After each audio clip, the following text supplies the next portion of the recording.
What's up guys, this is Anime Crossover. I'm back with another episode of What If Naruto Was the Red Flash Part 11. And if you did enjoy this video, give this video a like, and if you're new to my channel and like my content, subscribe and hit that notification bell for more crossover fictions with a twist. Now let's begin this new video.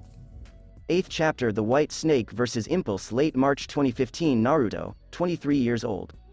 Star Labs, Central City. After Jiraiya arrived and delivered Naruto the final piece of the jigsaw to his parents' secret work that got them killed, the mood in Star Labs seemed to fall in the negative spectrum. Because of their service for the Nine, the criminal world's equivalent of the boogeymen gained metahuman abilities. As if conventional criminals weren't nasty enough, they suddenly acquired powers that allowed them to do whatever they wanted. Not only that, but they had 8 extra meta-serums on hand right now and could be assembling an army. To be honest, the concept turned his stomach. He couldn't blame his parents. They had no idea who they were working for, and they were killed while attempting to expose the Nine. Naruto had to stop them because otherwise his parents' sacrifice would have been in vain. It had been 24 hours since the revelation, and he was now in his personal lab reviewing the data on his father's data packet on the Nine and the meta-serum he had generated. He could determine that the technique by which they obtained their powers was different, but the fundamental cause of the mutation was the same as Barry's or Linda's talents, implying that they most likely shared the same metagene, which offered him an idea. Jiraiya walked down the corridor and into Naruto's lab, where he was greeted by a familiar sight: sheets of paper all over the place, schematics and formulas scrawled on whiteboards, a rubbish can full with old food scraps, and a recycling can loaded with paper. Wow, just like your father. Smart people are slobs. Jiraiya entered the room to find Naruto working on something at his desk with his tools. That's the price all geniuses pay. We're a shambles. Naruto responded by repairing some wires with an electrical coder. Jiraiya walked around the lab, noticing some armored gauntlets that piqued his interest. They were powered by something, and as Jiraiya lifted them up, he noticed they were lighter than he had thought. When he observed the high-tech palm base, he understood these weren't ordinary gauntlets. Please do not handle those. They are hazardous. What exactly are they? Jiraiya inquired, lifting them up and inspecting them. Armored gauntlets equipped with a high-resonance energy channel that fires high-density energy blasts. Naruto explained while rewiring the device. He didn't have to look back to see that Jiraiya was perplexed. They're high-tech energy repulsor gauntlets. Then why didn't you just say that? Jiraiya inquired, forcing Naruto to breath heavily in tiredness. He examined the gauntlets and appeared to be rather interested. The metal was lightweight yet appeared solid and resilient, and if Naruto was telling the truth, having energy blaster gauntlets would be useful. He put on one of the gloves, which fit well. He stretched his fingers and felt the armored gauntlet in his hands. He noticed a button on one of the wires linked to the gauntlet and grasped it, only for Naruto to speak. Do not press that button. The repulsor gauntlets are extremely hazardous, Naruto cautioned him. Please, youngster. From swords and sniper rifles to rocket launchers, I've handled it all. I believe I can handle your little challenge. Jiraiya pressed the button, and the gauntlet's palm base powered up. It trembled briefly until a tiny mechanical whine signaled that the repulsor beam was ready to fire, which it did. Jiraiya had his palm facing the ceiling, so the repulsor beam blasted a massive hole in the roof and the shockwave knocked him onto his ass like he'd been sucker punched. Oh, crap. I told you. Naruto made a remark. He rose from his seat and took up the repulsor gauntlet, placing it back on the table and reconnecting the wire. I had them set to maximum power, so the blast is both powerful and concussive. You weren't expecting it, even with your improved strength. Just how powerful is that thing? Jiraiya inquired, rising to his feet. On its most powerful setting, it can punch through an Abrams tank and blast a missile out of the sky. However, the recoil of the discharge is the deciding element here. Naruto informed him. Not to mention that the energy required to power that blast would take an eternity to recharge. Not a problem for a speedster who can run at speeds faster than the speed of sound. Jiraiya brought this up. Alright, what did you find out, kid? Well, since you told me that Orochimaru was going to Starling City to finish some business before leaving the country, I started looking for anything out of the ordinary, and I got something from the SCPD. Several high-ranking members of criminal groups have gone missing, only to return a few days later, dead, and their deaths were not pleasant. Naruto called up the police and coroner reports, and to say they were unpleasant would be an understatement. The bodies had been mangled and ripped apart as if they had been attacked by an animal or run through a food mulcher set to chunkify. Of course, that's Orochimaru. I've seen enough of his mistakes to notice his handy job. He doesn't believe in subtlety. Jiraiya informed him. Well, it's about to come back to bite him. You stated that he will leave in 4 days, giving us that much time to find him. Fortunately for us, I know someone in Starling who can assist. Naruto informed him. I hope whoever you have is well trained and also has an army. Orochimaru is one of the Nine's leaders, so you can guarantee he'll have an army to back him up, not to mention whatever powers he gained from your father's meta-serum. Jiraiya explained. We should enlist the assistance of your quick-witted boss. First and foremost, Barry is not my boss, leader, and I am not his sidekick. We work together. God, why is that so difficult for everyone to grasp? Second, I'm not involving them in anything at all. Barry, Cisco, Caitlin, Linda, and Dr. Wells are not involved. Naruto informed him. Kid, we could really use some super-powered backup. Jiraiya brought this up. So, what now? I've suddenly become chopped liver. I don't want to include kids in this for their own safety. If I need a target on my back because of the Nine, that's okay, but not them. They are completely blameless in this situation. This is my problem, and my father has assigned us the duty of completing it. This is something we preserve in the family. Naruto informed him once more. Besides, I have something I can use to even the odds against Orochimaru. Naruto flung a hefty metal cufflink to the old man. Jiraiya examined it, and it appeared to be a standard black cufflink or bracelet, but he sensed there was more to it. What exactly is it? What you're looking at here is a metahuman power dampening cuff. Naruto said this while securing it around Jiraiya's left wrist. A blue light showed on the device when it was locked in place. I was able to isolate the meta gene that gave me, Barry, and Linda our abilities, and it turns out that the same gene is present in you as well, so I designed this to suppress that gene. Essentially, it bombards that specific gene with enough subdermal radiation to prohibit you from employing your abilities. You're kidding. Jiraiya just asked Naruto to give him a wrench. He tried to break it in half or at the very least crush it, but he couldn't. Son of a bitch. Naruto chuckled as he watched Jiraiya try again and again to bend the wrench, but his extraordinary power was vanished. There's also this. Jiraiya's foot was stomped on by Naruto. Ow. Jiraiya screamed in agony, dropping the wrench and injuring himself. Child of a bitch, that was hurting. Wait a minute, that hurt. I warned you. Because your meta gene is inhibited, you lack your abilities. There is no super strength or extraordinary durability. Naruto used a special USB stick key to free the power dampening cuff, and Jiraiya felt his powers return and the discomfort fade. If we put this on Orochimaru, he'll be back to being a Yakuza scumbag. This will shift the conflict in our favor, and Orochimaru will be defeated. Sounds good to me. Jiraiya explained. Okay, I'll go to Starling if you give me that cuff in the name of your contact. You mean we'll go to Starling? I'll accompany you. Naruto told him as he turned off his computer and grabbed his trip luggage. Kid, believe me, now that you've made that power dampening cuff, I can handle it. You are not required to attend. Stay here and live your life while I finish this. Jiraiya told him in a deep, familial tone. If I didn't know any better, I could have sworn I heard some concern in your voice, Naruto stated. It's not a joke, child. Allow me to handle this. Orochimaru is unaware of your existence, and the rest of the Nine believe you know nothing.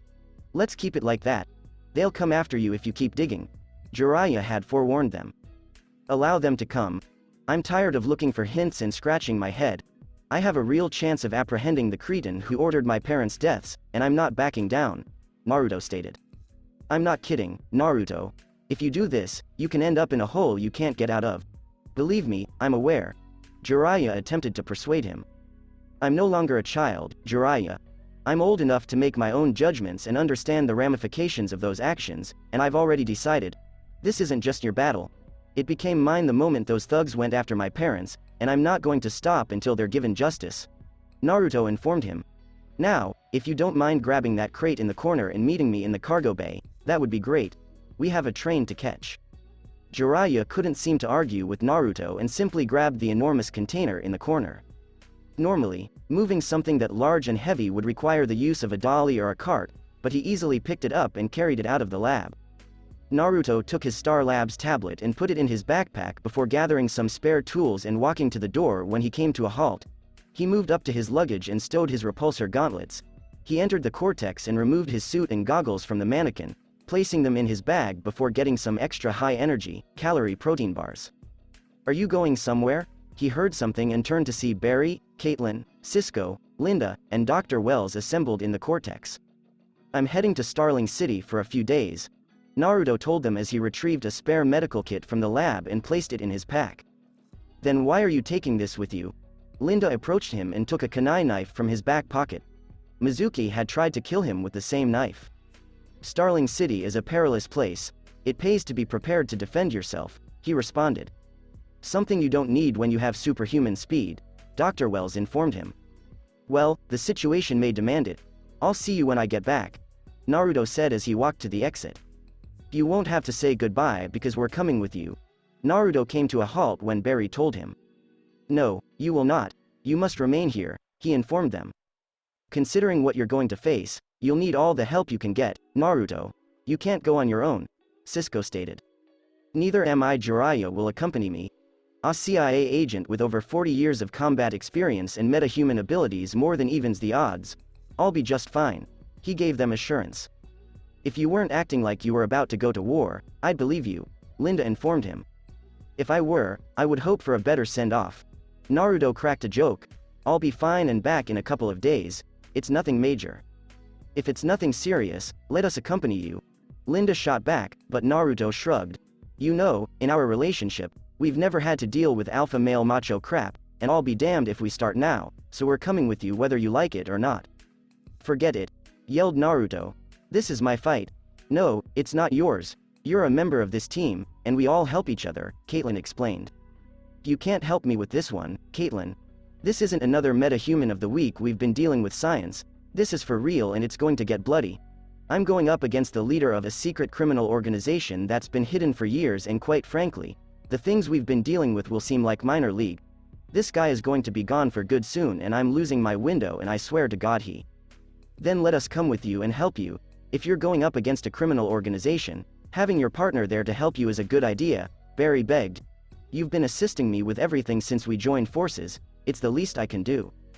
And I respect that, Barry. Truly, I do, but this is something I have to do on my own. My father tasked this to me and Jiraiya to finish, and I'm going to do it. I'm going to find the son of a bitch who killed my family so he doesn't do the same to my new one. I'd rather die than let that happen again, Naruto said. I want you to stay here because it will keep Central City safe and, more importantly, it will keep you out of harm's way.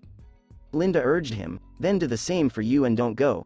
If you're keeping us here to ensure our safety, do the same for yourself and stay here. The 9 won't do anything to you if you don't. I can't, Linda. I need to fix this, he explained. 9 of the world's most dangerous criminals have meta powers as a result of what my father did, and they have 8 other serums as well. My father tried to fix his mistake, and they killed him and my mother for it. He gave me my powers to fix this, and if I don't do it, not only do I dishonor his memory, but a lot of other people will die as a result. I can't let that happen. Even if it costs you your life? Dr. Wells inquired. Well, Jiraiya always said I had a lucky star watching over me, so maybe this time it'll bring me back alive, Naruto replied before kissing Linda on the cheek. Know that no matter what happens, you're going to be my lightning rod. Naruto kissed her one more time before turning to face the others. I'll be back, he said as he super sped out of the cortex while Barry and the others consoled Linda. Naruto appeared in the cargo bay, next to a U-Haul, where Jiraiya was waiting. Let's go. They drove to the railway station, where they would board the next train to Starling City. When Dr. Wells went on a quick excursion to find something, Barry and the others assisted Linda in dealing with Naruto's departure. In reality, he went to the time vault in response to an alert received by Gideon. He approached the pedestal and triggered Gideon. Gideon's hologram head materialized and said, "Good evening, Dr. Wells." "Hello, Gideon? What's the alert?" he inquired. "I've discovered an anomaly with the timeline that you should see," Gideon said, bringing up the holographic newspaper from 2024, but something had changed. The single newspaper piece had become 2. One of the articles was one that Wells had been following for years. Flash missing vanishes in crisis, Impulse pushes city to maintain optimism. Nothing had changed about the article. The date of April 25, 2024 remained the same, as did the images of future Flash and future Impulse, and the substance of the piece remained unchanged. Wells was disturbed by the new story because it was from the same day but was radically different. The only thing it had in common with the other item was the date of April 25, 2024. The headline now reads, "Body count rises following Flash's death. Impulse. Savior of the city or cruel reaper?"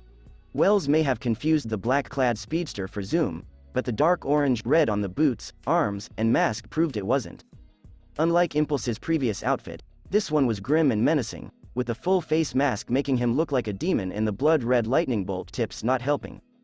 In the image, Impulse was standing over the bodies of various future supervillains, including Captain Cold, Mirror Master, Top, the Trickster Original and New, Golden Glider, Abracadabra, and Cicada, as well as holding up Godspeed by the neck like a trophy. This bleak new future appeared to turn Naruto into a super-fast serial murderer, and the article's body stated that once the Flash vanished, Impulse's murderous activities soared without the Scarlet Speedster to stop him. 1. What's going on, Gideon? Dr. Wells inquired. Naruto's future is in flux because he is about to face a major crossroads in the next few days. I'm having trouble determining which possible outcome in 2024 will solidify when this is all over. One possibility indicates that the future will remain the same as it has, while the other will drastically change his future, including yours, Dr. Wells. My scans and simulations indicate that if Naruto goes down a dark path, he is unable to. Why not? Wells inquired. Because Naruto will have no problem killing you or worse, Gideon explained. This placed a huge kink in his plans. If your future plans are to succeed, Naruto must return from this dark path with his heart intact. Wells considered what Gideon had told him, and she was correct. He knew going back in time was perilous and changed a lot of things, but this was absurd. At first, the alterations to Naruto appeared to be minor. He was more willing to train and improve his speed, intelligence, and ability to serve others. The work he's done with the Arc Reactor and for Star Laboratories has pushed him to be better, transforming him from the miserable sidekick he recalled in his future into a true companion of the Flash. However, the ramifications of his deeds, particularly Minato's connection with the Nine and his and Kushina's eventual murder at their hands, are leading Naruto down a path that could make him into an early version of the Red Death. He needed something or someone to prevent this from happening. Linda was training his abilities in a spare room. She'd gained a good enough grasp on them that she felt at ease with them. She was standing at one end of the room, wearing the custom-built gloves Naruto had manufactured for her outfit, as well as the mask. It was comforting to know that Naruto had made the mask auto-tinted when she used her abilities. Across the room, a sequence of metal targets would appear and disappear. When the buzzer rang, 2 targets flipped up. Linda blasted them with her light blasts, searing holes in them and somewhat melting the metal. Target after target appeared, and she easily blasted them. Her precision was improving.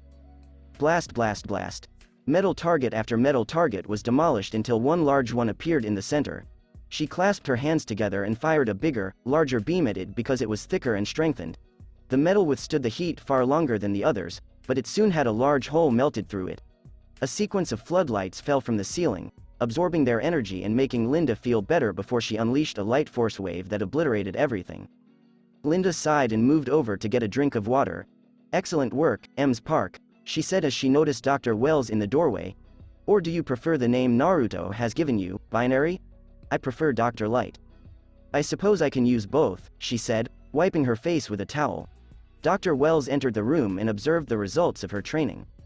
Your progress with your powers is increasing, and I believe you've mastered the traditional aspects, so I would recommend that your next training sessions include using your light in new ways, he said.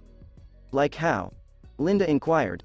Theoretically, with your photokinesis, you should be able to not only shoot pure light from your body, but also create barriers with our light, turn photons into hard light, turn invisible, and even fly. Something to think about for your next training session, Ems Park. Wells said as the two walked down the hall. I don't think we've had more than a few minutes of alone time since you and Naruto started dating. I guess you're right. This isn't going to be your version of warning me not to hurt Naruto, is it? Linda inquired, which elicited a laugh from Wells. No, nothing like that. Naruto is the best character judge, and I can tell he loves you, and you love him, he added as Linda looked at him. I remember what it was like to be in love once, and she and I behaved similarly to you and Naruto. Without the powers, of course, but the point remains. Her name was Tess, right? Linda inquired, and Dr. Wells gave her a sidelong glance. Naruto has mentioned her numerous times when discussing his childhood. Well, Tess and I were always around when he was younger, and we frequently looked after him when his parents went on dates and spent the holidays together, and she loved him like a nephew, he explained. She has always wanted what is best for me, as do I, and I know for a fact that if Naruto continues down the path he has set in motion, he may not return as the same person we know and love. You're saying you don't trust Naruto? Linda questioned. Trust isn't an issue. I'd trust Naruto with my life, but I'm worried that when he returns, he won't be the same person we know and love. His mind may be set on avenging his parents' deaths and all the people the Nine have ruined, but I'm worried he'll lose his heart in that battle, Dr. Wells said. We can't stop him now. We tried, and he left. I've known Naruto long enough to know that nothing, short of knocking him unconscious, will stop him once he's set on something, she stated, and he agreed. And I agree, but the least we can do is ensure that the person who returns is the same person who left, Dr. Wells said, looking down at his wheelchair and legs. I've known Naruto the longest of any of you, and he is an incredible human being. Someone with a genuine sense of hope for the future and a genuine care for people even if they may not deserve it. I've had the privilege of watching him grow into the man he is, and I couldn't be prouder, but I'm also concerned that he is just one bad day away from losing all of that and turning into something horrible. What exactly are you asking me, Dr. Wells? Linda inquired. What I'm asking you, Linda Park, is how far are you willing to go to make sure the man you love returns to his lightning rod with his heart intact? Wells inquired. Linda gave him a brief glance before handing her a GPS tracking gadget that was tracking an object on a train. Be the light that guides our speedster back home in one piece. 2. Line break XXXXX. The City of Starling City. A security team was preparing an armored truck to leave with its cargo at the Kingston Property Depot. They had completed loading and were ready to depart. Let's go.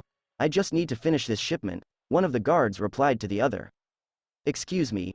We're looking for the Kotoka shipment, perhaps you could assist. They heard before one of the guards was shot. As many individuals in black masks approached, the other guard raised his hands. Where's the Kotoka shipment? The robber was holding the guard's rifle to his head. I honestly don't know. When the robber's boss shook his head no, he killed the guard.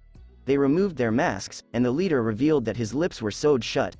As the remainder of their crew came, he alerted his second boss says to check the crates for the Kotoka manifest.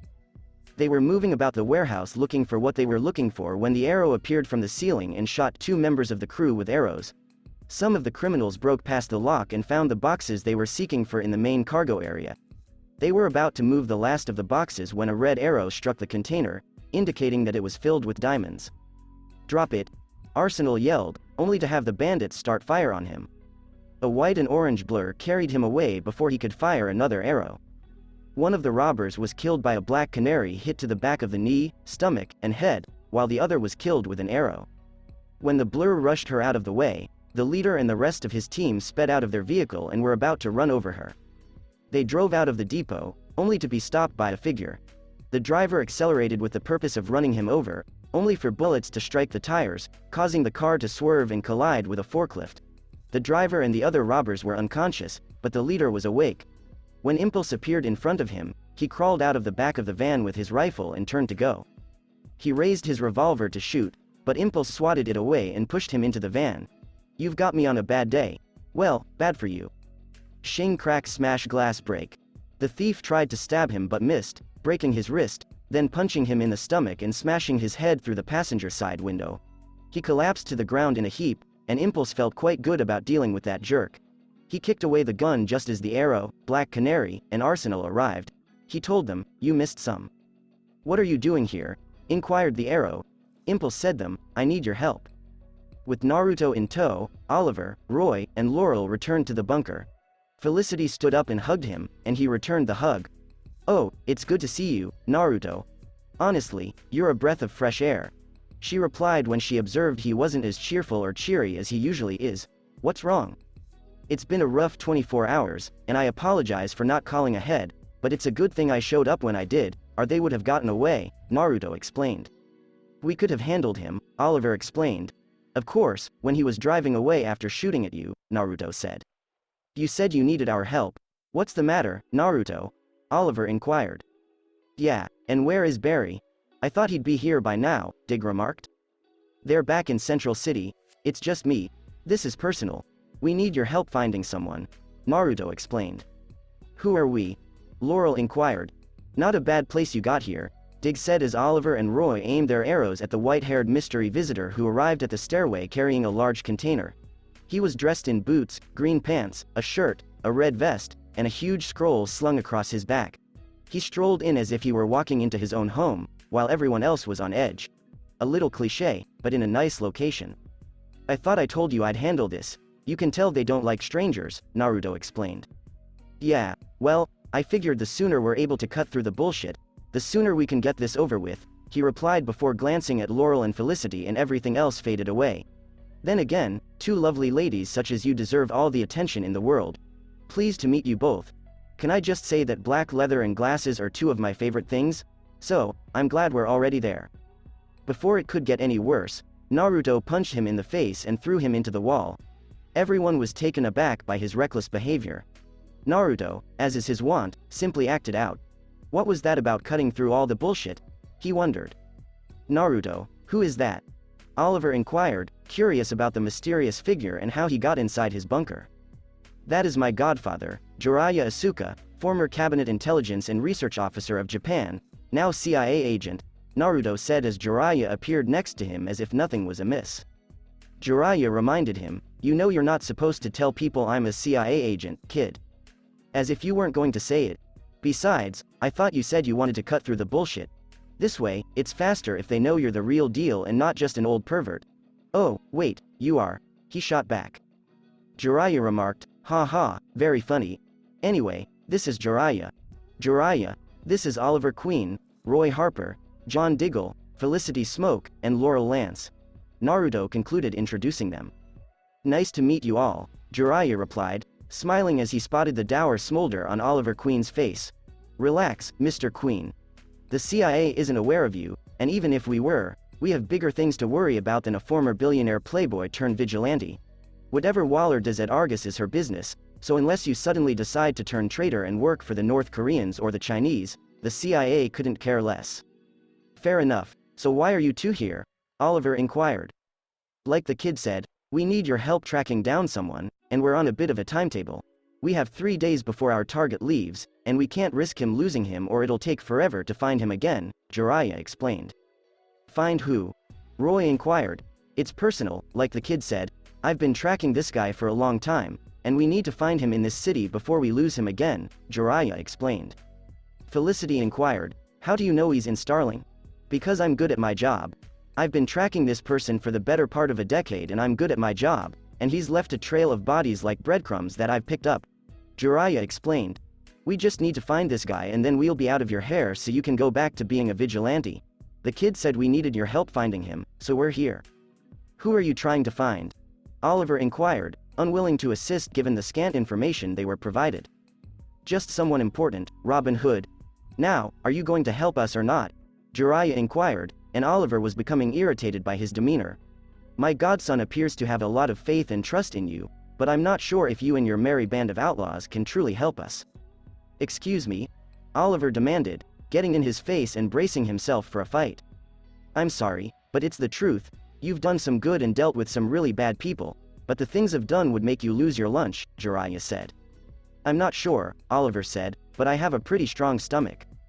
Not for this, Oliver, Naruto responded as everyone turned to face him. The situation we're in, it's best if you don't get involved. We just came to get help tracking down this guy, and that's all. Why? What's so important that you came all the way here from Central City? Diggle inquired.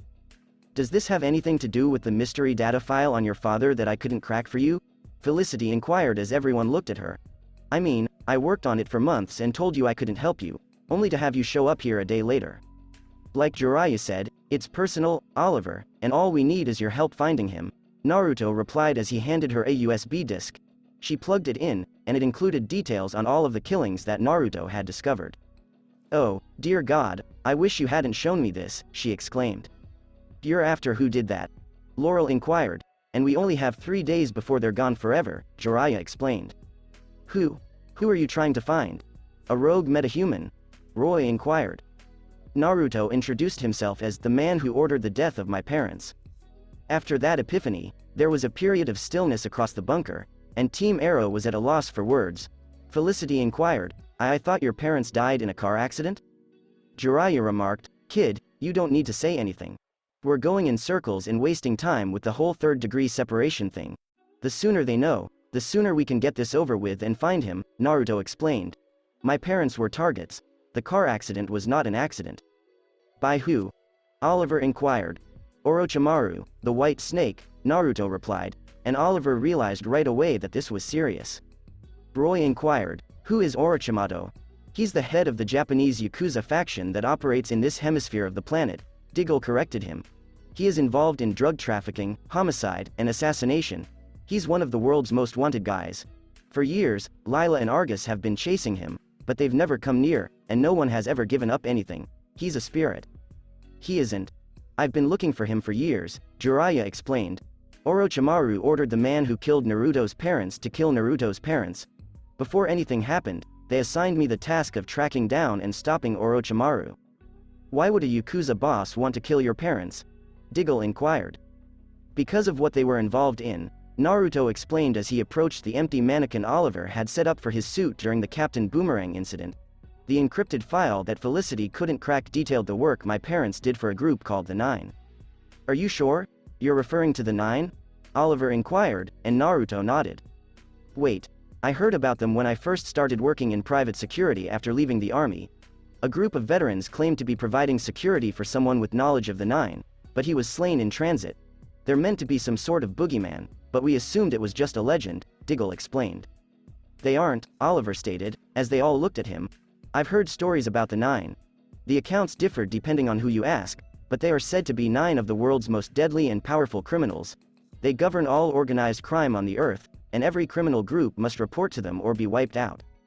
That can't be true. What do you mean, criminal boogeymen? Felicity inquired. They're real, and all the stories are true, Jiraiya assured her. It is controlled by the Mafia, Yakuza, Triad, Bratva, Albanians, Ninth Circle, and the Black Hole. Any group that seeks to sabotage them has been wiped and dealt with down to the most insignificant person. Anyone remember the Medellin massacre in Colombia in 2008? I recall reading about it. Apparently, 1,000 cartel members and associates were massacred at Medellin's stash homes and strongholds over the course of a few days. It was a bloodbath, with the police and administration attempting to cover it up, but something like that could not be concealed. No one knew who did it, but everyone assumed it was a new rival cartel, Laurel explained. Trust me, it wasn't. That was the Nine telling the cartel to be kind and remember their agreement. The only reason they didn't wipe them out was because the leaders made a new deal to save what they had left, Jiraiya explained. If they ever act in any small way again, they'll all be dead, just like the Martez cartel. Who is it? Roy inquired. Exactly, Jiraiya said, this group is dangerous, deadly, and every other bad D word imaginable. More so than regular crime lords because they are not ordinary folks like you. They're similar to the youngster and myself. Like you. As in they have abilities? Oliver inquired, and Naruto nodded. My parents' work for them included genetic research. They disguised themselves as a former US government agency, and my parents believed they were doing good. They were conducting genetic research that not only extended their lives but also granted them meta powers. Because of my parents' work, the Nine are now 9 superpowered criminals with 8 more meta power serums, and when they tried to rectify the wrong, Orochimaru ordered their killing. Naruto continued. He's in Starling for the next 3 days until he leaves, and I need to find him. I come to seek your assistance. Felicity, do what you can to find him. Look around, talk to Lila, and see what they have. Roy, go out there and investigate what leads you can find, Oliver said. Don't worry, Naruto. We'll track him down. I'll go talk to Captain Lance and see if he can assist. Lance headed out the side exit in the alleyway to see a number of men tied up and moaned in tiredness before gazing up at the catwalk and saw the arrow there. I require some information. There's a new player in town, and he's left a trail of bodies in his wake. It's bloody and horrifying. I require a name. Of course. And you'll read about it in the media if I catch him, Lance said. Detective, Captain now. When were you going to tell me, huh? Lance yelled. Or were you planning on telling me? Are you really going to stand there pretending you didn't know my daughter had died? Captain Lance. Throughout my career, throughout my life, even when I knew nothing, I knew right from wrong. And I was well aware that vigilantism was wrong. The day we take the law into our own hands, we become outlaws. And that thought was priceless to me. Almost as valuable as my own daughter's. That was all thrown away the day I threw in with you. Do you understand why? Because I had faith in you. But now I see the man beneath the hood. He lies and hides secrets in order to avoid carrying the weight of his judgments. And I'm done with him. Lance strode back inside the precinct, leaving Oliver feeling as if his day couldn't get any worse. XXXXX line break Felicity was at the Palmer Technologies facility the next day. working on some data processing for a project the company was working on. What would you say if I told you I just connected the virtual TCP to the open source sensor? Felicity inquired. I'd say you only think you did because I've been trying to figure it out for over 2 weeks, Ray explained as he worked on his computer. Well, if it makes you feel any better, she laughed, I've been trying for at least 2 full minutes. Ray stood up and walked over to her computer. Oh, you don't believe me? Felicity inquired. Well, no, I'll just make sure you did it correctly, he explained. Oh, and if I'm correct, then I'll take you to the best steakhouse you've ever eaten at. Which I probably do anyway. Ray started browsing through her computer's data. Well, I hope it's better than that fusion place you took me to where I needed this microscope to find the food, she said as they heard a cough and noticed Oliver standing by the entrance. What exactly are you doing here? I mean, it's great to have you here. Nice to see you again, Mr. Palmer. Oliver extended his hand, and Ray shook it. Likewise. And please refer to me as Ray, he insisted. Okay, Ray. Could I perhaps speak with Felicity for a few minutes? Oliver inquired. Absolutely, Ray said as he wished them farewell so the two could talk alone. Oliver told her, I should have called. No, I'm sorry, I should have told you when you got back, Felicity said. You owe me nothing, Oliver explained. That is not correct. You're one of my closest friends, Felicity added, and Oliver cringed inside but didn't show it. I didn't get anything. I was hoping you had better luck, he explained, and she nodded. Yes, I did. Meet Jin Hailey Chong, Alfonso Ribeiro, Adam Dragovich, and Alonso Ramirez. I managed to get some IDs on our victims from the file Naruto gave us. She brought up 4 DMV photos, prison mugshots, former leaders of the triads, Mod, Bratva, and Cartel in the city. SCPD was able to obtain their identification. According to one of their sis, these males went missing a few days ago all around the city and then came up like this the next day. No one is saying anything about what's going on, but they suspected it was a new player in town, she remarked when she sensed Oliver was hung up on something. Are you alright? She asked. Last night, I turned over the guys to Lance. He knows the Arrow knew about Sarah but didn't tell him, he explained. Did Lance say anything? She inquired. He said, some variation on go to hell. Felicity reassured him, Oliver, he just needs time. No, he's correct. For months, I lied to him. I concealed something from him, and he had every right to know, Oliver explained. Are you alright? Aside from Lance and the whole me and Ray thing? And I know Naruto's appearance is a little unexpected, but it seems like there's something else going on underneath all of that, she explained. I'm alright. Please let me know if you find anything else, Oliver said as he walked away. Back at the bunker, Naruto and Jiraiya were sparring, partly because Jiraiya wanted to see what Oliver Queen had taught him and partly because Naruto needed to let out some anger. Naruto was dressed in his jeans and a red undershirt, showing off his new lean and toned muscles from the fighting and speedster training he had done at Star Labs. Jiraiya was dressed in his regular clothes, blocking and dodging all of Naruto's punches. Jiraiya finished with a straight punch that Naruto deflected, spun around in super speed, elbowed him in the back of the head, kicked out his right leg, threw him to the ground, and locked him in an armbar. Not bad, kid. Jiraiya mock tapped out so the kid would let go. You've come a long way from the kid in grade school who got his butt kicked by a girl.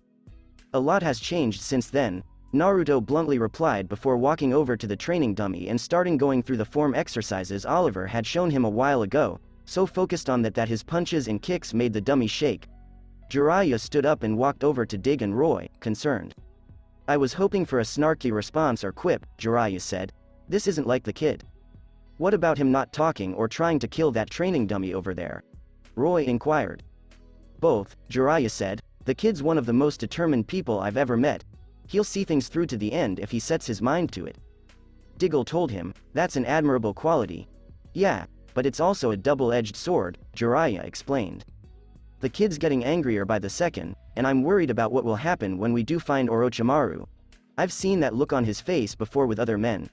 The look of someone who is so focused on one goal that he's losing sight of who he truly is in the process. Even if we come out of this with our heads held high and get Orochimaru, I'm worried the youngster won't be the same. The victims of the attacks are Jin Hailey Chong, Alfonso Ribeiro, Adam Dragovich, and Alonso Ramirez, Oliver remarked as he entered the bunker. 4 of the city's most dangerous and well-protected criminals. Which makes it a little interesting how they were abducted and killed a few days later, Diggle speculated. Lance isn't going to be able to help us any longer, Oliver informed her. Well, based on the files Felicity was able to hack for us, we have the victims' last known locations before they went missing. Perhaps there's something we can find there, but I'm not optimistic, Dig said. Perhaps we can use that information in another way, Naruto said as he walked over from the training area, wiping his face with a towel and putting a long-sleeve shirt over his undershirt. With this information and the location where the bodies were dropped, I might be able to write an algorithm that can narrow down a likely central location they were taken to. Dig told her, we could use Felicity's help on this one, Oliver. She's preoccupied, Oliver explained. I'll handle the technical side of things. Naruto promised Oliver, I'll use the Star Labs satellite to help narrow down a location. It might also be a good idea to keep an eye on the police in the city, Jiraiya stated as they all stared at him. In my experience tracking down Orochimaru's Yakuza cells, he usually has a police officer on his payroll or is threatening to minimize police involvement. With the knowledge the police have on them, it would also make capturing these guys much easier. Right, I'll look into it. I can drop by the police station and hack into their system before they blink. I'll be back later, Naruto said, walking over to the container and taking a few items out before departing. I've got a few lower-level guys who might know something, I'll contact them, Roy explained. I'll accompany you, kid, it's best to have someone watch your back out there, Jiraiya offered. That's a good idea, Oliver stated as Roy and Jiraiya exited the bunker, leaving him and Diggle alone. Oliver was in a bad mood and was coping with a lot, as Diggle could see. Do you want to tell me what's going on right now? Dig inquired. Oliver smirked and laughed sarcastically. Ra predicted this. He said the city would turn against me and I'd die alone, and when we return, the first thing that happens is Lance shutting me out in. I see Felicity with Palmer, it's as if he saw into my future, Oliver explained. It sounds like Roz is messing with your head. The question is, why are you letting him? Dig inquired. Oliver declared, he wants me to take his place in the League of Assassins. Dig couldn't believe what he was hearing. That's why he let us go, as a good faith gesture. Is there even a world where he can imagine you saying yes? Dig wondered. He said I'd be able to do more as the new Roz than I ever could as Oliver Queen or the Arrow, that I'd have unlimited resources, that I'd be able to make a difference, not just a dent. You're not seriously considering it just because Captain Lance is upset and Felicity is temporarily unavailable, Dig argued. It's more than that. John, tell me honestly what we've accomplished, Oliver pleaded, and Dig couldn't believe he'd ask such a question. All the people we locked up, John, they got out. The city is no better off. The Arrow isn't making a difference. And if I can't be myself and the Arrow isn't enough, maybe I should be Ra's al Ghul. Naruto made his way over to the SCPD in order to hack into the system and obtain additional information, and he had the perfect strategy to do so. He was led into the precinct with the items he had taken from the crate in the bunker, where he was met by Captain Lance. Mr. Namikaze, it's a pleasure to meet you. It's a pleasure to meet you, Captain Lance, and please call me Naruto if you prefer, he said, shaking his hand. I apologize for the unexpected visit. It's not something I normally do, but since I'm visiting some friends, I thought a quick visit to the precinct might be in order given what Star Labs has been up to. Yeah, you guys made national news, must be a busy place, Lance said. Oh, you have no idea. I was hoping we could discuss some things that Star Labs could offer to the fine men at the SCPD, Naruto said, holding out one of the Star Labs XO-1 body armor vests from the press conference. I brought a few along as a gift. Well, I'm not going to turn down a gift, so how about we take this into my office? Lance said. Great idea, he said. When Lance turned to walk to his office, Naruto super accelerated to an empty desk and plugged in a USB disk before reappearing in the same location. A blast of wind blew up and some papers flew into the air, confusing a couple of the officers including Captain Lance. What was that? Lance inquired. I think it must have been a breeze, Naruto said as the two entered his office to discuss what Star Labs could give the SCPD. After a very lovely and cordial talk filled with the promise of future involvement to keep the police safe and aid them with their jobs, Naruto and Lance exited the office 20 minutes later. Naruto even mentioned the prospect of a new computer system and software upgrades to him. Thank you for taking the time, Captain Lance. I understand you must be very busy, but I believe this was a very productive conversation. I agree, and thank you again for the vests, Lance said. Don't bring it up. The rest of the vests will be here in 2 weeks from Star Labs. I hope they can help you as much as they can, and if you need anything else or want to make special requests, you have my card, Naruto added. I'll keep that in mind. It's a pleasure meeting you, Lance shook his hand before one of his cops approached with some files. Naruto exited the police station, but not before quickly and stealthily taking the USB disk. Masao Yamashiro, or Sarab as he was now known, was using a secret hidden chamber underground on the outskirts of the city as a safe house as he awaited Oliver Queen's response to Ra's al Ghul's offer. Torches and fires illuminated the chamber to show Masao meditating in the center of the room, only for him to suddenly stand up and pull an arrow onto his bow. As 4 Yakuza soldiers walked in with automatic rifles and swords, he aimed at the main door. "Hold your fire," someone said, as the Yakuza came to a halt and lowered their firearms. Gaara followed Orochimaru into the chamber. Masao put his arrow back in his quiver, put his bow away, and relaxed a little, but he was still on guard. "Isn't it true that there's no need for unnecessary bloodshed right now? I'm sorry, I don't know your name?" Masao introduced himself as Sarab, a dedicated follower of Ra's al Ghul. "And you are the Lord Orochimaru of the Nine." "Ah, so Raz decided to inform his little followers about me and my organization," Orochimaru observed. He motioned to his followers to stay put as he stepped forward. Gaara, too, stayed behind. "Now, the last time I checked, I believe our agreement with Raz was that as long as we don't interfere in any league business, he will leave us alone. However, what am I to make of learning from one of my associates that he and the league have been quite busy in Starling City? Not only that, but here I find you now. Should I consider this an initial attack by Raz, because if so, it won't end well for him. The Demon's Head business in Starling City has nothing to do with you or your organization, I can assure you. I am merely here to await Ra's al Ghul's response," Masao explained, which piqued Orochimaru's curiosity. "Oh, so the Demon's Head has found himself a worthy heir, and this heir, if I'm not mistaken, will understand our arrangement?" Orochimaru inquired. "Of course, but if he accepts, you must understand that Starling City will no longer be a viable location for your business operations," Masao explained. "When Ra's al Ghul accepts the offer, Starling City must die." "Well, that leaves us with a problem," Orochimaru explained. "This city does generate some revenue for our organization, albeit nothing that couldn't be replaced in another city, but it's the principle of the idea. So, if Raz plans to wipe out Starling and its inhabitants, which would include the criminal element that we control, then we're in trouble. Allow me to send word to the demon so that you and the demon can work out a mutually beneficial agreement," Masao proposed. "I have no qualms about letting a city die, but I'm not sure how Pain and the others will react to upsetting the status quo," Orochimaru said. Jiraiya was sharpening his weapons on the work table in the bunker when Oliver strolled in, fresh from a meeting with his sister and Malcolm. Oliver expected to see Naruto as well, but he wasn't there. "Where's everyone else?" Oliver inquired. "Well, your bodyguard is with your sidekick tracking down a lead the kid found. He managed to get some data from the police on the last known locations of those criminals before they were taken.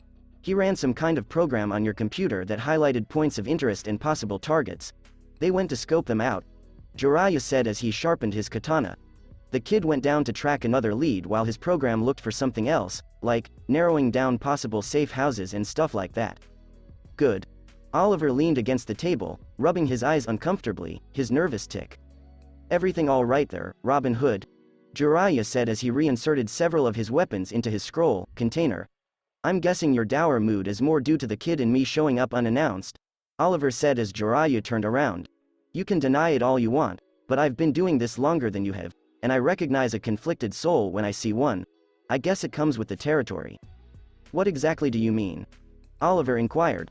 "What, you think you and the kid are the first people I've met who dress up in costumes and fight crime? Please, that's been a running gag in Gotham with the Bat for years," Jiraiya said. "Not to mention I might have met a gorgeous Greek brunette who has a thing for armor and swords, granted she tried to take my head off, but I think she belongs to your little club. And I've heard some recent rumors about a flying green man in Coast City. I'm guessing it has something to do with the League of Assassins and Ra's al Ghul. But whether you fight crime and stop bad people the legal or illegal way, it weighs you down." Oliver inquired. "How did you know that? I may not be as fast as the kid, but I can hear even subtle vibrations and echoes from a mile away, and the kid told me about you on the train ride over. Something about you fighting Ra's al Ghul when your team thought you were dead," Jiraiya continued. "However, I don't think the kid realized how complicated your situation is." "Do you know Raz?" Oliver inquired, but Jiraiya shrugged. "No, but I've heard about him. Officially, the CIA says the League of Assassins doesn't exist, but unofficially we know how dangerous they are. Luckily for us, they've just stuck to assassinations for the time being, but the second they try coups of governments or openly hostile attacks on the US, they become a major priority. One of the necessary evils in a very complicated world. And you must be, given that you're still alive. I'm not sure if it was skill or luck, Oliver responded. I always say never look down on lady luck as a bad thing. Jiraiya observed the far door was slightly open. For the previous 5 minutes, Naruto must have been listening in on their talk. So, why the dour face? Oliver explained, because Ra's al Ghul wants me to take his place in the League of Assassins. He said that by surviving his sword, I proved myself strong enough to be his heir, and that I could have unlimited resources to actually make a difference in the world. Not exactly the best sales pitch coming from the mouth of a crazed madman who trains a league of insane and devoted killers, Jiraiya responded. Would you be okay with that? I've been an assassin before. There are multiple paths to justice, Oliver explained. Amen to that, but I'm wondering if you'd be able to go down that path? Jiraiya inquired. Look, you're an adult who can do whatever he wants, and we barely know each other, so I'm in no position to judge you. In fact, I'm just trying to get to know you. Oliver questioned him. Why? Jiraiya stated flatly, because the kid respects you. Those 5 phrases appeared to give Oliver pause. When the kid told me about you and this team, I could tell he really looks up to you. That's a very short and exclusive list. His parents and Harrison Wells are 3 of them. It says a lot that the kid respects you the way he does. Meeting you now gave me a little hope. Jiraiya smiled briefly before proceeding to the stairs. I'm going to take a smoke break, the veteran CIA man said, leaving Oliver alone for a moment before the distant door opened and Naruto entered. Naruto smiled and said, Hey, Oliver, he said, did you find anything? No, but I think I got another lead. I managed to get some traffic footage that is both odd and interesting, Naruto said as he walked over to the computers to show him a still of 2 black SUV sedans with a black BMW in the lead. I went over the footage with a program I installed a few times, and it managed to analyze the cars were outfitted with double-straightened titanium carbide plating as well as carbine Nomex windows, essentially making the 3 cars bulletproof. Not exactly a common place to drive around in the city, Oliver noted. That was 30 minutes ago. They hit some blind spots, so I'm having trouble tracking them down. Naruto explained. I'm also running through all street cameras and private closed-circuit cameras of anything with a view to the street to track them down. At the moment, 2 similar cars were at 2 of the abduction spots. My guess is that Orochimaru's little henchman went into the city to grab them. I'm working on tracking them down using any cameras near the other 2 abduction zones. Once I have them, I'll have all CCTV footage tracked with those 2 cars and compare it to the previous one to give me a rough estimate of a location. Oliver told him, You're getting better at this. Well, aside from my super speed, I have some unfair advantages, Naruto explained. I'm hoping that advantage my father gave me pays off. What exactly do you mean? Oliver inquired. I'm not just super smart because of studying and my genetics.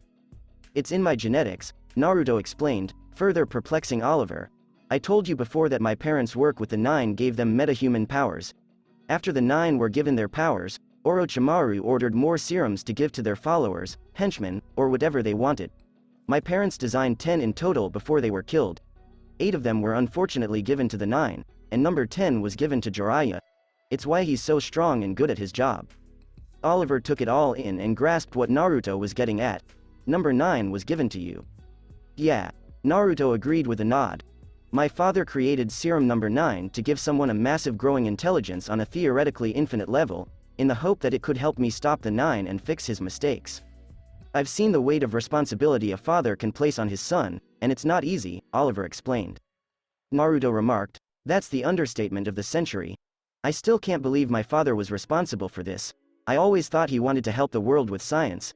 He told me himself that science is the only thing that can help the world get better, yet his work armed 9 of the world's deadliest criminals with powers to do who knows what, along with 8 other people. I'm having trouble reconciling the person I knew with the person he was. Oliver truly believed he was digging into his history since he had gone through something similar and understood how Naruto felt. He assured him, Believe me, I understand what you're going through. My father was not the man I thought he was either. The man I knew as a child was a successful businessman, a loving father, and a loyal husband. It wasn't until the Queen's Gambit went down that I discovered the truth about him. Was he a scientist who got roped into working for an international group of deadly criminals and gave them superpowers along with injecting his son with a metahuman power serum in order to stop them? Naruto wondered. Oliver took a moment to take it all in. No. But he made mistakes. My father wasn't always loyal to my mother, knew Thea wasn't his daughter, almost ran away with a mistress, and helped Malcolm Merlin orchestrate the undertaking that destroyed the Glades, and in trying to stop him, he killed himself to save me, Oliver explained, giving Naruto pause. That's a lot to put on someone, Naruto commented. How do you handle that? Oliver remarked to himself, it's not easy, and it still isn't. I know the man my father was. He wasn't a saint, but in the end, he did everything he could to make things right, even if it cost him everything. Sometimes I wish I could have remained blissfully ignorant and not known all of this, Naruto admitted. So do I, but I know my father left me my crusade because he knew I could handle it. That I was strong enough to shoulder his responsibilities and set it right, Oliver explained. I haven't been as fortunate as I had hoped, but I hope he is proud of what I'm doing and how I've tried to make amends for his and my mistakes. Does that include entertaining the idea of becoming the next Ra's al Ghul? Naruto inquired. You and Jiraiya aren't as quiet as you would like to think. It was only an offer, Naruto, Oliver explained. Yeah, an offer from the lunatic who trained Malcolm Merlin, and you already know what he's capable of, he pointed out. Yet, you appear to believe there is some good you could do with it. Oliver said, I honestly don't know. Everything Ra told me about my life was correct, and the arrow isn't enough to help this city. But would being the next Ra's al Ghul be the best thing for the world? Naruto wondered. You heard Jiraiya, even the CIA recognizes how dangerous they are, and if you accept it, how sure are you that you can change things for the better and Ra's won't just brainwash you? Can they do that? Malcolm said the League's methods do include some kind of behavior modification, Oliver explained. I spoke with him earlier, and we had an in-depth discussion about the League. He said there is a prophecy that the man who does not perish at the blade of Ra's al Ghul shall become Ra's al Ghul, and I may not have a choice. Dr. Wells always told me that prophecy and fate are just words used by conmen to convince idiots that they can't change their lives in the world for the better unless they do whatever they say, Naruto said. He said it's how cult leaders brainwash their idiot followers into doing whatever they want. Ra's al Ghul has been around for centuries, so he's probably inspired a few cults, added Oliver. Naruto said, that's a terrifying thought. But I think you do have a choice. Screw Ra's al Ghul and whatever he told you about doubting yourself, Oliver. Life is full of hardship, backsteps, and moments of self-doubt. Life wouldn't be worth living if it was easy. It only gets harder if you give up. Who said that? Oliver inquired, intrigued by the quote. Believe it or not, my mother and father understand the curveballs that life throws at you, Naruto explained. Both of them were the children of immigrants who came to America in search of a better life. They fought tooth and nail for it, and they know that life knocks you down every single day, and that sometimes it's easier and more appealing to look elsewhere for an easy answer, but life doesn't give us any more than we can take. How about you? Oliver inquired. You're not who you were a few months ago, you've changed. Isn't that true? Naruto responded. To be honest, the more I learn about the Nine and the closer I get to them, the more enraged I become. I want justice for my parents and all the people the Nine have harmed, but I also want revenge. In my experience, the two aren't mutually exclusive, Oliver explained.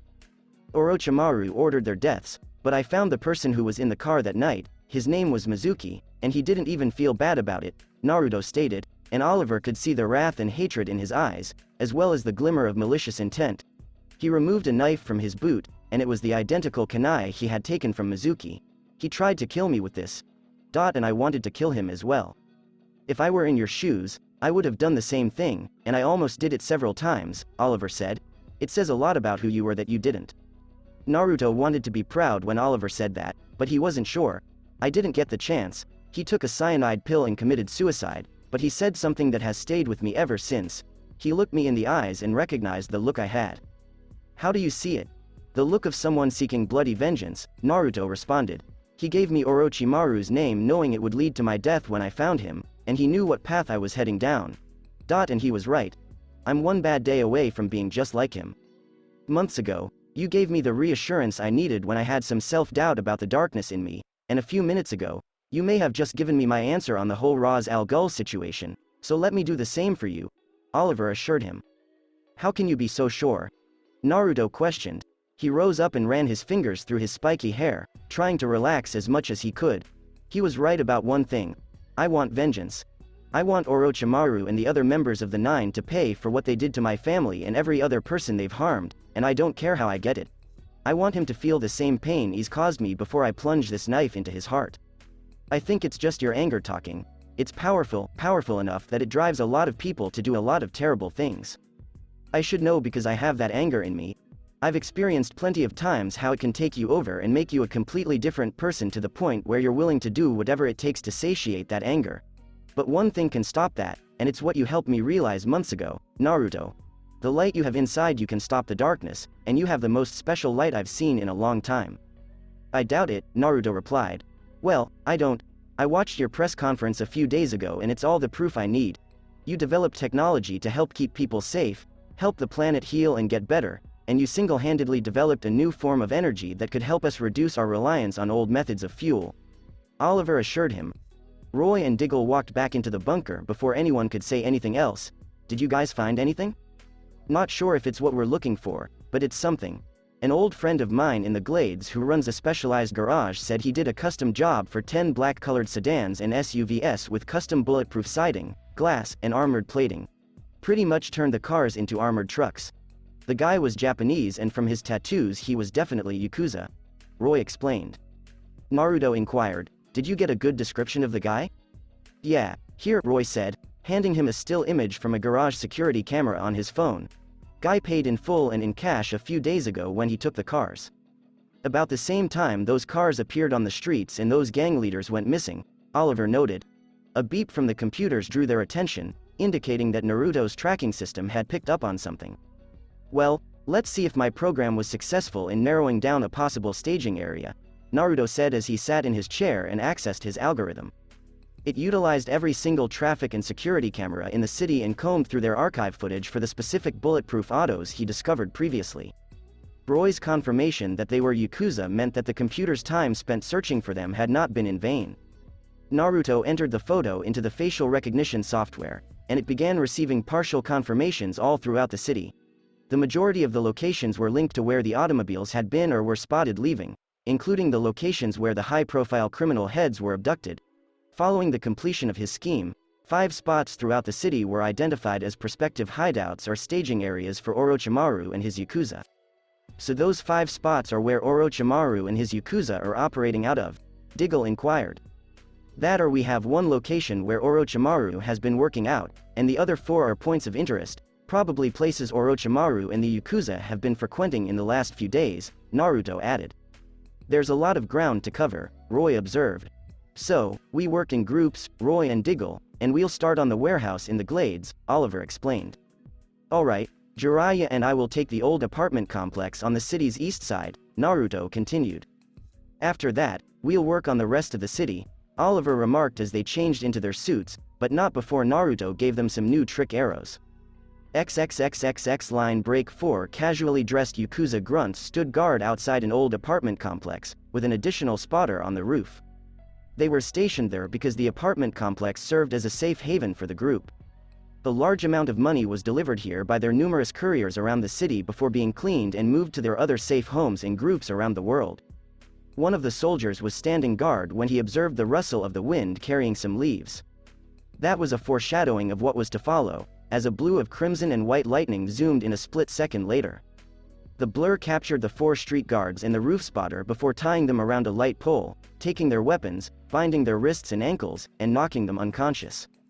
The blur came to a halt in front of the apartment complex when he discovered the surrounding street light and the building's external lights had gone out. Naruto stood there in his impulse suit, and Jiraiya quickly joined him at his side in his operative uniform.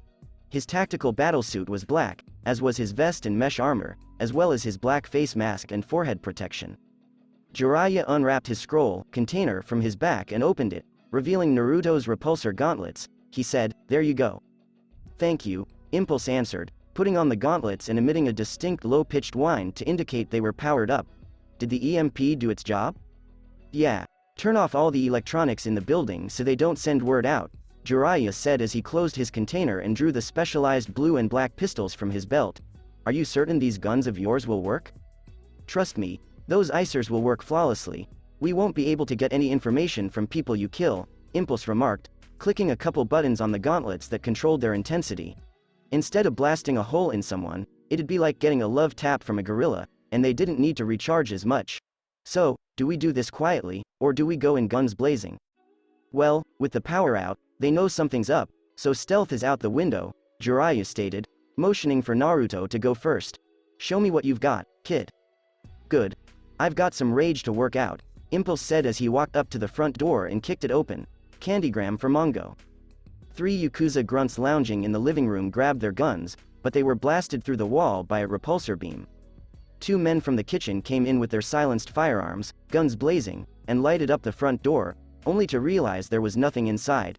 Jiraiya then blasted each of them with icers, causing them to collapse unconscious on the floor. He and Naruto emerged from the kitchen and entered the building. 1 Yakuza attempted to surprise Naruto from behind a corner, only to be met with a boot to the gut and a kick through a wall. Jiraiya blasted a few more Yakuza members with pinpoint accuracy with his icers. One of the guns was knocked away, and a Yakuza gangbanger tried to knife him in the face, only for Jiraiya to knee him in the belly, toss him up against a wall, and blast him twice in the skull and once in the gut. He rolled forward, doing a leg grapple on the next Yakuza enforcer, knocking him down, and blasted him in the chest with the icer before rapidly pivoting and firing 2 shots at 2 enforcers on the stairs. As a result, they fell to the ground unceremoniously. Naruto dived under the blow and delivered 2 punches that hurt even more due to his armored repulsor gauntlets before seizing the man by the back of the neck and ramming his face into the wall. He then sidestepped a knife, batted it away, shattered his arm at the elbow, and slammed his head against the hardwood floor. He didn't stop there, twisting his body into a roundhouse kick to the jaw of another goon. 2 more thugs tried to assault him with firearms, but they were quickly dispatched, with one crushed through a table and the other hurled out a window. Jiraiya said as he loaded new clips into the icers, "Not bad, kid." Naruto responded with a short chuckle, "Not bad yourself, old man." Jiraiya grinned at this. "I guess the kid hadn't left yet. Is that all the Yakuza has to offer us? To be honest, I'm a little dismayed that Orochimaru keeps his operations so lightly defended. This is only the ground floor. 4 more to go," Jiraiya replied, stepping over to the steps. "After you, kid." "No, please," Naruto said, motioning for him to go first. Age before beauty. "Alright," Jiraiya said, cocking both icers and walking over to the first step. "Let me show you how it's done, kid." Even though there were another 100 Yakuza members waiting for them on 3 more floors, they didn't stand a chance. If you walked by, all you would have heard was shouting, gunfire, glass breaking, and screams of pain. After about 30 minutes, all of the Yakuza enforcers were tied up or beaten bloody and unconscious after some interrogation, but none of them would speak or knew anything. The next one turned out to be a front for the Yakuza used to launder their money, with the end result of the Yakuza minions being tied up and the owner leaving to call the cops. Jiraiya finished tying up the last of the unconscious Yakuza minions with some rope. Some were handcuffed to pipes, others were tied together in a circle, and a few were dangling from the ceiling via more rope. Their computer network was protected by heavy encryption, which made sense given how illegal everything was and how much money it was worth. A quick call to Felicity and she was able to walk him through it, and when he noticed a pattern, he made a copy of all the information regarding the money laundering and Yakuza contacts.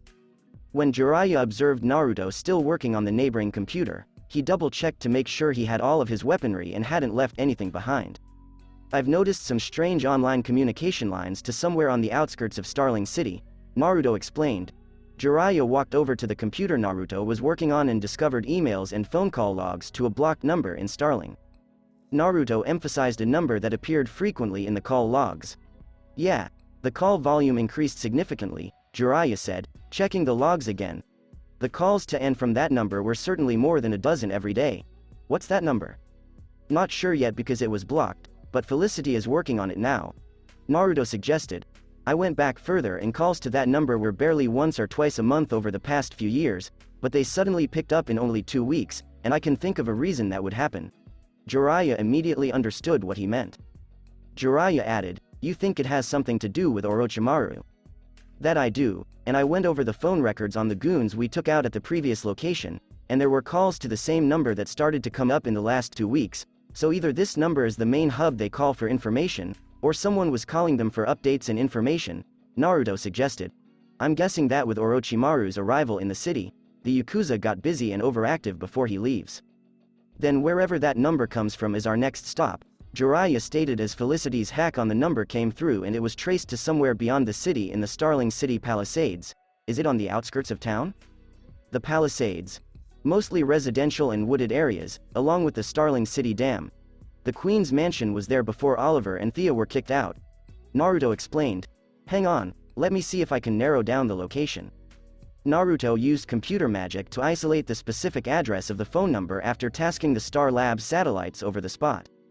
It took a while because the number appeared to be tightly encrypted, and Felicity stated it would take up to a day to decrypt it even if she could. That led him to another method of determining the location. He used the city's zoning and housing statistics to determine the houses, manors, and places that were registered there.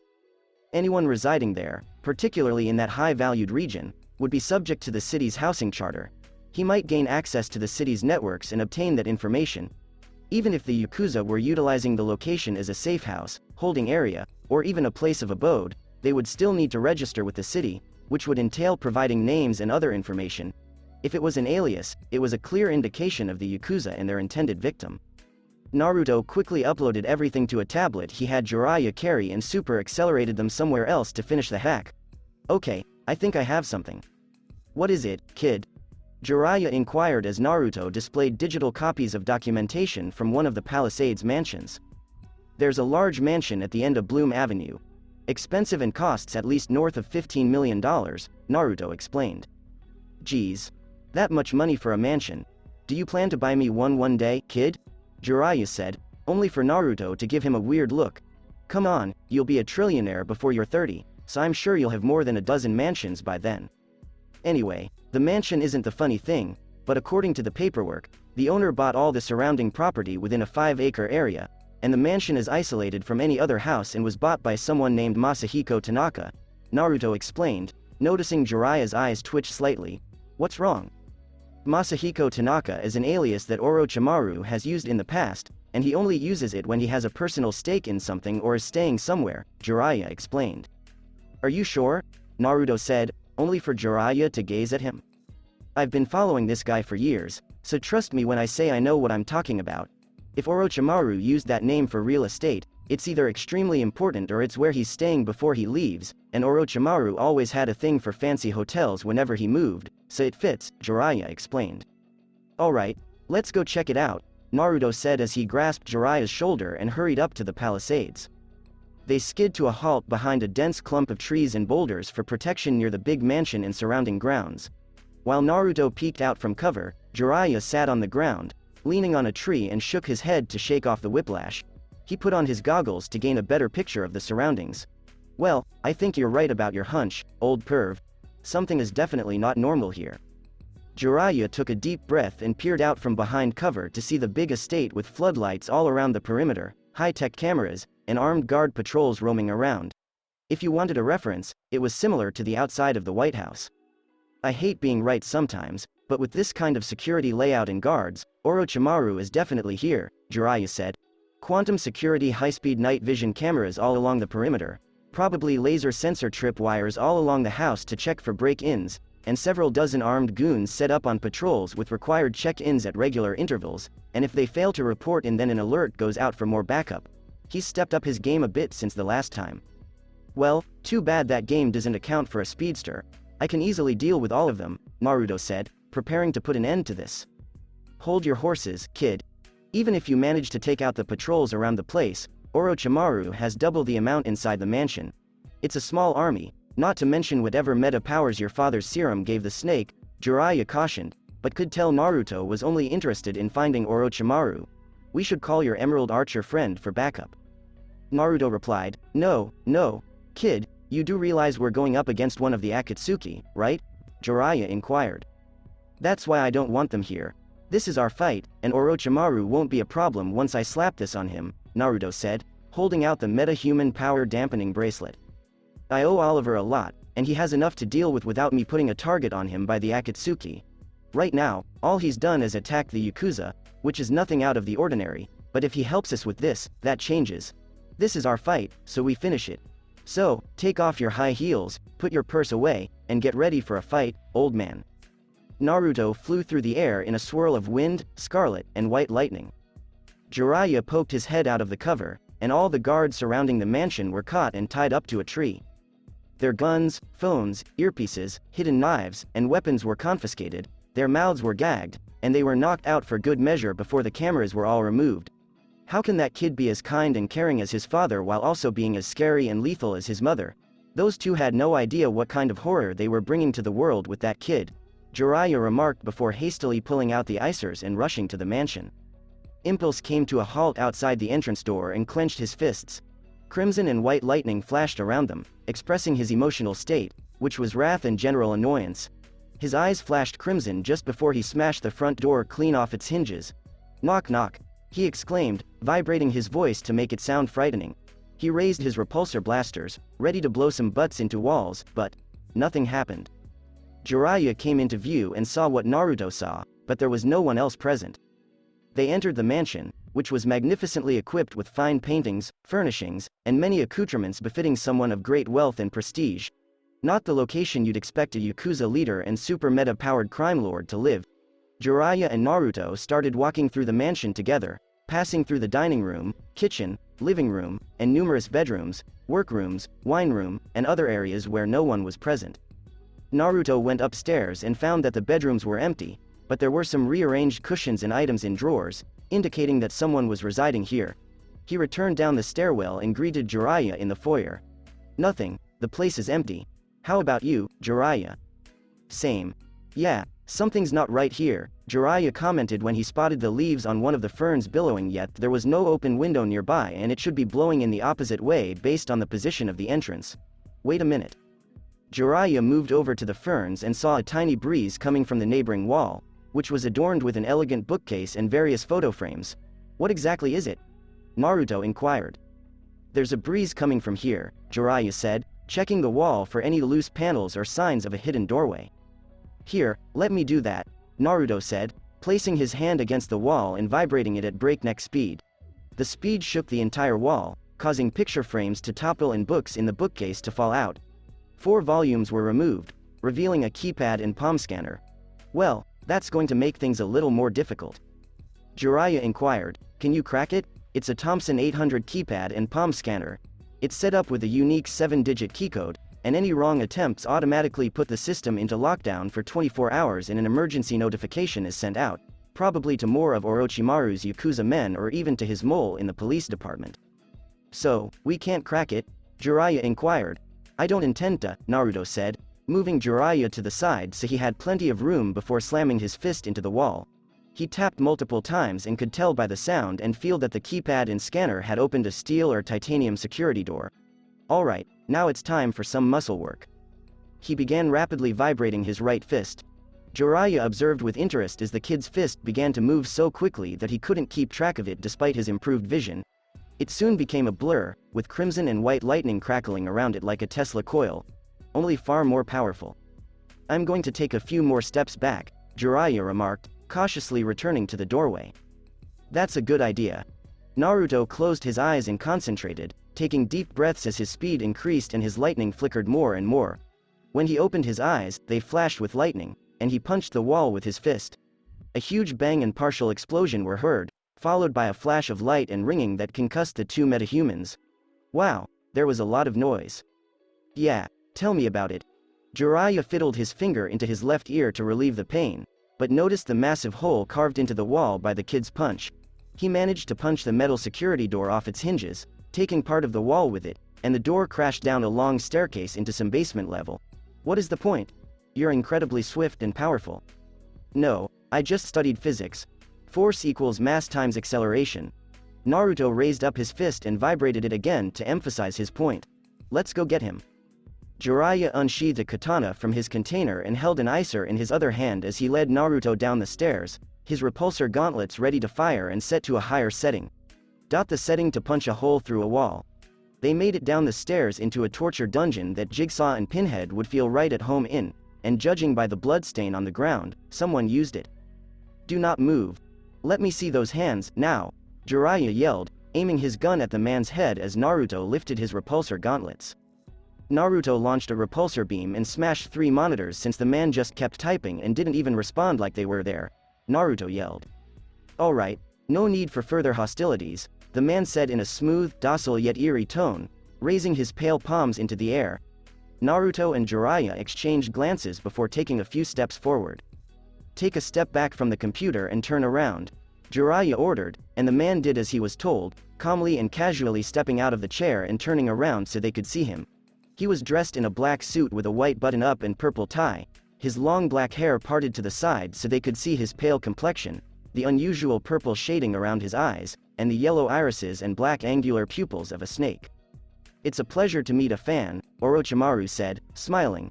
"And I must say, after hearing all the death and destruction you cause, it's nice to finally meet you face to face, Jiraiya."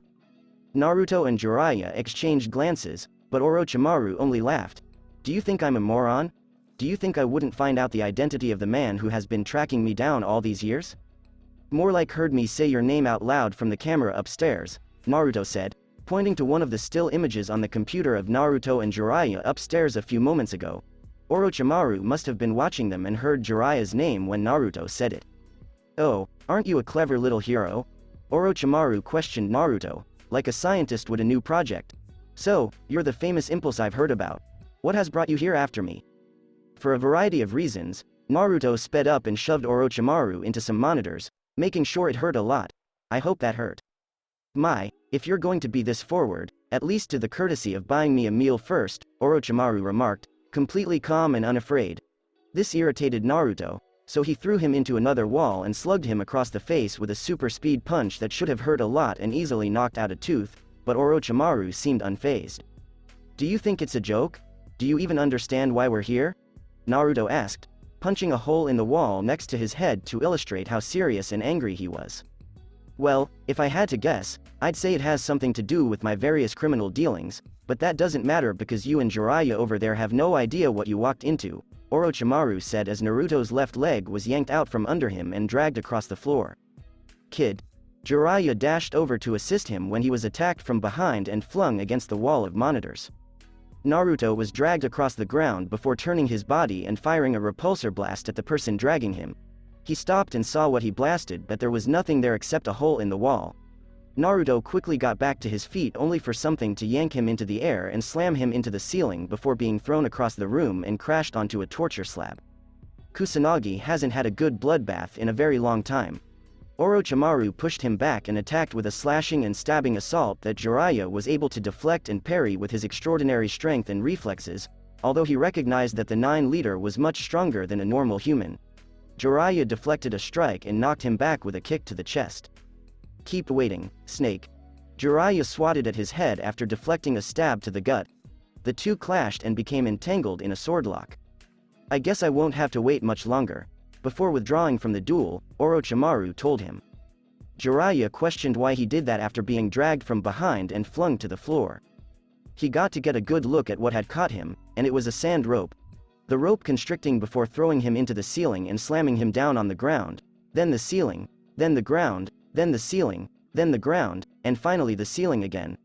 Naruto stood up and noticed Jiraiya being flung around like a rag doll by a sand rope, so he sped up and crashed through the sand rope, causing it to fall to the ground in clumps and Jiraiya to fall back on his ass.